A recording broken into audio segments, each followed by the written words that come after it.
তারা মূলত হইতেছে আগের ব্লগটা খুব পছন্দ করছিলেন বার্গারের, হ্যাঁ, তাদের জন্য এই যে আর একটা ব্লগ শুরু করতেছি। আশা করি ব্লগটা অনেক সুন্দর হবে। পাশে আমার বন্ধু আছে, আপনারা চুলের স্টাইল লাগবো না বেটা, এই দেখ, হ্যাঁ। তো বার্গারটা প্রথমে এইভাবে তো করবেন, ঠিক আছে? প্যাট আসবি না বেটা, এটা ব্লগ, এটা ফুড ব্লগ। তো এইভাবে করে খুলবেন, খোলার পর এই যে এটা একটু উঁচু করে ধরতে হবে, হ্যাঁ। এই যে এটা উঁচু করে আপনি ধরতে হবে। এটা এই চিকেন কোনটা, বিফ কোনটা?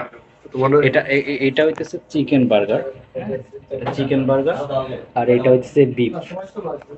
আমি বিফটা একটু কম খাই। তো মূলত যে কথায় আসি আর কি, যেটা এটার ভিতর কিন্তু একটা কাঠি দিছে, এটাকে এইভাবে ধরবেন প্রথমে। আমি কিন্তু আপনাদের আগের ব্লগটা পছন্দ